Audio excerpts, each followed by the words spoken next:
C'est la panique générale au sein de l'OTAN. Ah oui, les OTANiens sont très inquiets par rapport à la menace croissante russe du côté des pays baltes. La Finlande, la Finlande très paniquée et très inquiète, vient de lancer une grosse alerte selon laquelle la Russie se préparerait à envoyer ici une invasion au sein de son territoire. Mesdames, Mesdemoiselles et Messieurs, alors l'heure est grave. Plus rien ne va au sein de l'OTAN. Alors, j'ai fait une vidéoconférence aujourd'hui, en ce jour du 29 décembre, où je disais, M. Sergei Lavrov a annoncé les multiples menaces croissantes des pays de l'OTAN qui sont en train de se rapprocher au niveau de leur zone frontalière, où ils ont même d'ailleurs fait des mises en garde. Et il y a plusieurs hypothèses qui démontrent les prévisions d'une invasion russe sur les pays de l'OTAN, plus précisément de ce côté des pays baltes. Alors, mesdames, mesdemoiselles et messieurs, aujourd'hui, la Finlande lance l'alerte maximale, une alerte de très grande envergure, une alerte très, très inquiétante, selon laquelle la Russie se prépare à envahir, à lancer une grande jet contre l'alliance otanienne, donc plus précisément contre la Finlande. Alors, qu'est-ce qu'ils disent? Qu'est-ce qu'ils ont déclaré et qu'est-ce qui se passe? Quels sont les signaux qui nous montrent, qui prouvent que la Russie se préparerait à envahir les pays de l'OTAN? Chers dames, chers messieurs, c'est de cela que nous allons parler dans cette vidéoconférence. Alors, comme à l'accoutumée, vous savez, la répétition est pédagogique. Voilà. Donc, veuillez vous acquitter massivement à vos droits de contribution à la réalisation de nos vidéoconférences. Nous nous prenons de la peine pour réaliser des vidéos. À vous de nous soutenir. Sécurisez tout simplement les vidéos. Ce n'est pas payant, c'est totalement gratuit. Mettez beaucoup de j'aime. Partagez la vidéo dans tous les groupes possibles pour permettre à nos frères africains, panafricains, de rejoindre notre danse, de retrouver nos vidéoconférences parce qu'ils cherchent comment faire pour nous suivre, mais ils ne parviennent pas. Ils ne trouvent pas nos informations. Alors, abonnez-vous aussi à nos différents canaux tels que YouTube, Facebook. Ceux qui ne connaissent pas sur YouTube, vous cliquez sur suivre juste là, en dessous. Et vous activez la cloche. Pareillement pour Facebook, vous cliquez sur suivre en bleu juste là. Et vous activez évidemment la cloche de notification pour ne plus rater nos prochaines émissions. Mesdames et messieurs, selon les informations officielles qu'on nous dit, qu'on nous relaie, venant des médias locaux, qu'est-ce qu'on nous dit? Avant d'aller sur les multiples signaux de décortiquage et d'analyse, on nous dit que la Russie prépare une attaque contre la Finlande. Oui, la Russie se prépare à une attaque contre la Finlande, selon l'information officielle. Ça, c'est selon les informations du journal finlandais Iltalehti. Ça, c'est le journal finlandais Iltalehti qui a relayé cette information. Ils disent que la Russie pourrait se préparer à attaquer les pays membres de la partie orientale de l'OTAN. Les pays membres de la partie orientale de l'OTAN. La Finlande, les pays baltes et la Norvège. La Finlande, les pays baltes et la Norvège. Donc, ce sont eux qui sont dans le viseur, sous le viseur de la Fédération de Russie. L'heure est grave. Alors, vous savez évidemment que la Finlande fait partie de l'OTAN. La Finlande fait partie de l'Union européenne. Et ils ont leurs lois,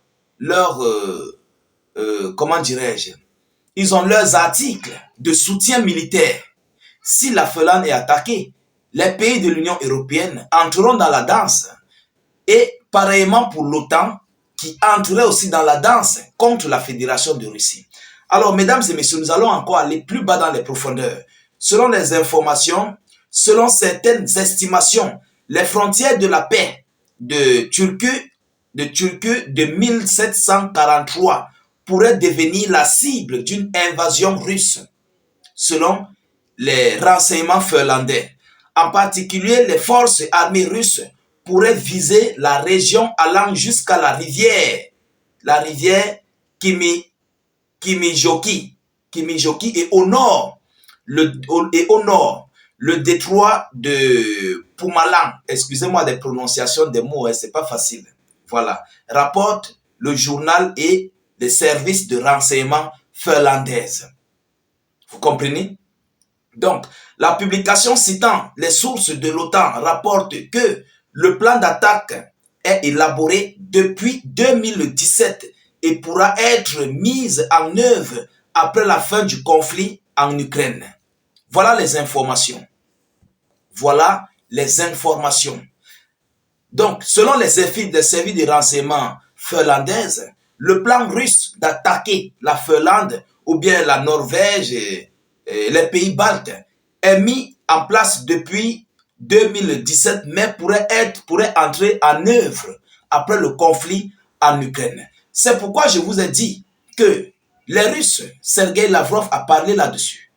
Vous vous rappelez? Allez regarder ma vidéo précédente.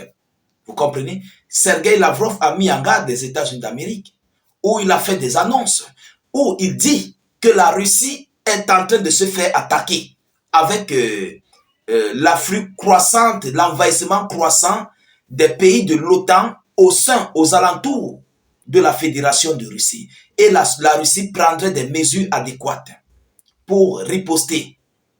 Ils ont dit ça. Mesdames et messieurs, et lorsque nous venons maintenant au sein de ce conflit russo-ukrainien, vous-même, entrez un peu, regardez un peu ce qui se passe présentement. La Russie a complètement diminué. La Russie a complètement diminué l'utilisation de ces différents missiles Zircon, Kinjal et tous les autres missiles. Oui, la Russie a complètement diminué tous les autres missiles dans l'utilisation au niveau de ce conflit russo-ukrainien. Ils ont tout diminué. Vous comprenez? La Russie utilise des systèmes moins coûteux, tels que des drones. La Russie utilise plus des drones. La Russie utilise certains missiles moins chers, mais qui infligent des défaites très cuisantes aux adversaires. La Russie n'utilise plus trop plusieurs autres systèmes de haute catégorie. Pourquoi je le dis? Parce que, en d'autres termes, ils sont en train de se préparer. Ils sont en train de mettre en stock beaucoup de matériel parce que ça, c'est déclarer la guerre directe à l'OTAN. Donc, il faut se préparer en avance. Vous comprenez? Il faut se préparer en avance. Et ce n'est pas tout. Vous savez, présentement, l'OTAN est affaiblie. Face à la situation russo-ukrainienne, l'OTAN a de la peine à financer, non seulement à soutenir Volodymyr Zelensky dans ce conflit, avec un manque d'équipement, un manque de munitions, d'hommes, et tout ce qui s'ensuit. Vous comprenez? Certes, l'OTAN a environ 3000 hommes dans leur alliance. Voilà, ils ont au moins 3 millions de soldats, dit 3000 hommes. 3 millions, environ presque 3 millions de soldats, si je ne fais pas erreur. Alors, par rapport à cela, Vladimir Poutine aussi, de son côté, recrute. Bientôt, Poutine, la Russie ira jusqu'à 3 millions de soldats. Bientôt, ils vont atteindre le chiffre de 3 millions de soldats vivants. Ceux qui sont en plein service, je ne parle pas des réservistes. Vous comprenez? Alors, lorsque nous voyons toute cette situation, nous argumentons, nous analysons, nous comprenons automatiquement que la Russie risquerait même pas attendre. La Russie risquerait de ne même pas attendre à ce que ce conflit russo-ukrainien prenne fin. Pourquoi? Pourquoi je le dis? Si la Russie attend, ça va permettre aux OTANiens de se repréparer, de se rééquiper, de se réarmer. Est-ce que vous comprenez? Donc la Russie utilise ce conflit russo-ukrainien, ils affaiblissent les OTANiens, ils frappent sur les Ukrainiens et OTANiens en Ukraine, et en même temps, ils se préparent à un gigantesque conflit. Et oui, l'utilisation de ces différents systèmes de missiles a complètement baissé. Lorsque la Russie utilise des missiles, ils font des frappes groupées. Ils programment, ils mettent en garde et ils frappent. Après, c'est juste des petites frappes de quelques missiles peut-être Iskander, quelques-unes. Vous comprenez? Mais la plupart des temps, ce sont des drones kamikazes qui frappent plus sur les cibles tous ces derniers temps. Alors, c'est donc par rapport à cela que nous sommes en train de constater que la Fédération de Russie est réellement en train de vouloir lancer une invasion au sein des pays de l'Alliance otanienne.